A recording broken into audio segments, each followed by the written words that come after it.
What up, though, y'all? It's Chris, broadcasting from the D, out here getting my 10,000 steps in on this nearly 90-degree Motor City day. I'm taking a trail that I haven't been by before. They've done numerous tweaks around here, so we're going to do a little bit of exploring while I talk to y'all. So here goes. You guys remember that all-female gym, the Girls Spot, founded by a young woman, a very attractive young woman at that. It's having some issues. Natalee B Fitness is receiving a lot of criticism for the membership price. Apparently it's like 120 pounds a month. I went on Google and did a little bit of light work investigativeness, and that comes to being roughly around 163 US dollars.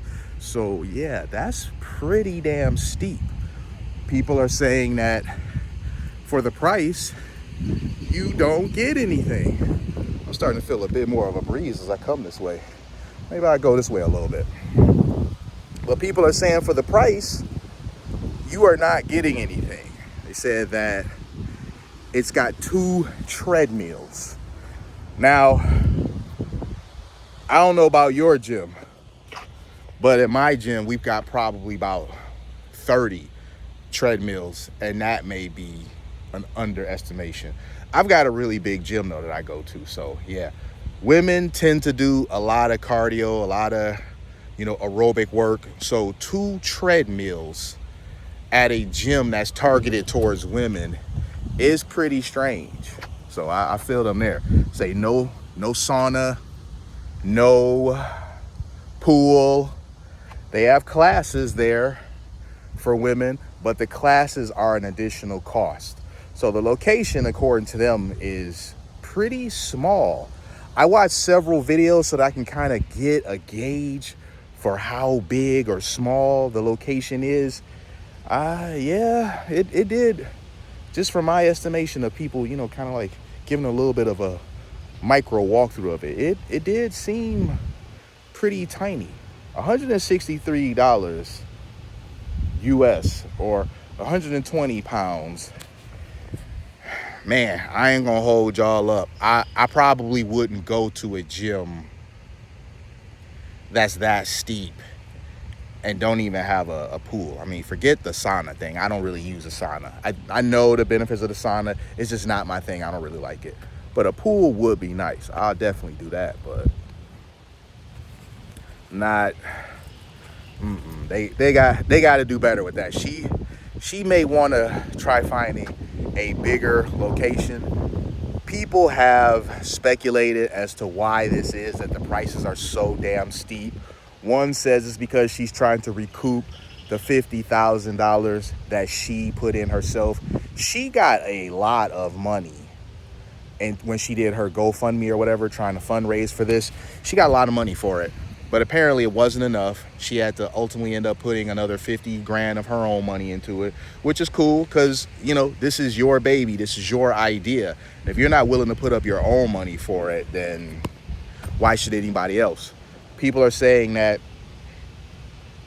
the price is very greedy, and it's basically just so she can quickly recoup the 50 G's that she put into it. There may be some truth in that. She was under fire before with this because originally when she was pitching the idea of an all-gal gym, she was making trans women welcome. And people were like, how are you promoting a safe all-female environment and you're going to let men in? And she really fought this. This is a really stubborn young woman. Beautiful, seems very smart, but she doesn't take criticism very well. Instead of seeing possibly where the other side is coming from, she immediately gets to defending and trying to, devalue your feelings, devalue your opinion about whatnot. And that's not really good if you're going to be in business. You have to try to understand where the other side is coming from. Even if you don't agree, at least hear them out instead of just immediately trying to scoff at their opinion. They don't know what they're talking about. You can never feel like you know everything, because then if you feel like you know everything, you can't learn. And if you can't learn, you can't get better. Enough people came at her for this to where she finally relented and repealed that. And of course, she was getting attacked for that because the trans weirdos want so desperately to be welcome in all female spaces. They are sitting up fighting for the right to have a penis and inner space for women. That's never going to make sense to me, but whatever. That's what was happening. They were going as far as to create fiction, which was claiming that trans women are harassed and sexually assaulted at gyms just as much, if not more, than biological women. I kid you not, they were claiming this. First off, the amount of women that they claim to be sexually assaulted, I've not seen any sources of this. I'm not saying it never happens. That can happen anywhere. I'm just saying at the gym specifically, it really seemed like that this was being overblown just to manipulate people emotionally into donating to the fund. But then for the trans community to then claim that they're being harassed and sexually assaulted just as much, and that's why this would be a safe space for them, I'm just like, come on now, man. Like, come on. I get it. You want a safe space too. That's understandable for you to be whatever you want to be or whatever. But let's stay rooted in reality. Like, you're not getting the same level of cat calls that a biological woman is, if any at all. And let's just be for real here. In terms of a safe space for women, there's never been a gym that I've been to, and this isn't just talking about my city. This is talking about me traveling too, because I always hit up a local gym when I'm traveling. There's always women in there so thirsty, drinking down the male attention. They're practically coming to the gym wearing lingerie nowadays because they want male attention. So this whole thing about harassment and whatnot, sure, it may happen, but I think they are overblowing the frequency of it quite a bit. Because if it was anywhere near the way they claim, you would not have as many thirsty women as you do in the gym doing the most to receive the male gaze. So Melanie B, she addressed the criticisms of her prices being what they were, and she reacted as I expected her to. It was a similar reaction to the trans thing at first. She has no intention of changing the prices. She basically was trying to make it seem like those of you that are critical of the price, you're just critical of the price because you can't afford it. No, just because people can afford to be ripped off doesn't mean they want to be. Just because they can afford 120 pounds a month or 163 US dollars a month doesn't mean they want to pay it. I could afford to pay that per month. I don't want to. I never will. Like, not for a gym with 2 treadmills. If I'm gonna pay $163 a month for a gym, that place gonna have to have more going for it than just some pink towels, or in my case, the gym will have to have blue towels or black towels, whatever. It's gonna have to have more going for it than just some colored towels.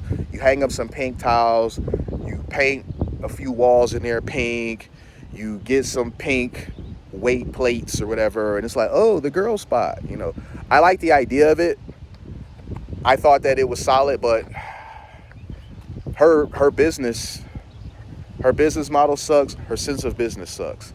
She seems like she's a really bad business person because she is so unwilling to take any sort of feedback on how she can improve it.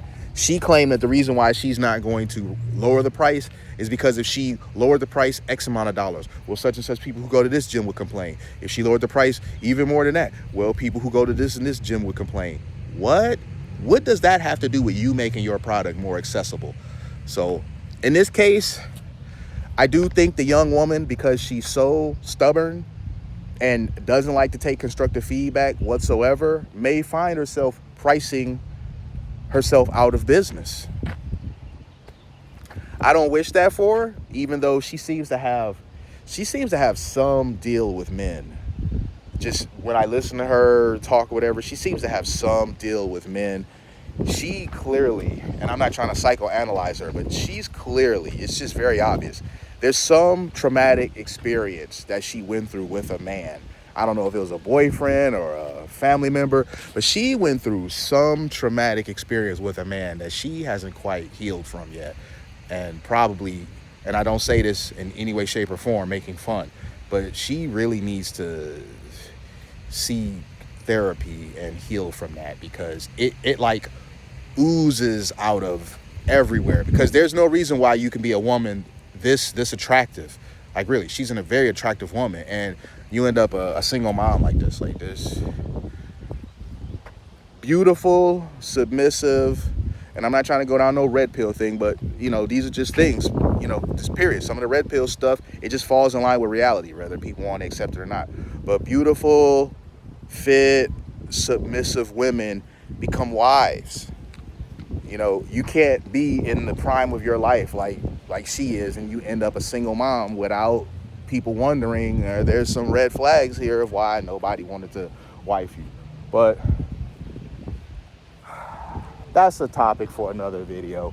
I'm not going to talk about this woman's life. I'm not going to dive into it like that, because I don't really know. Hey, what's going on, fellas?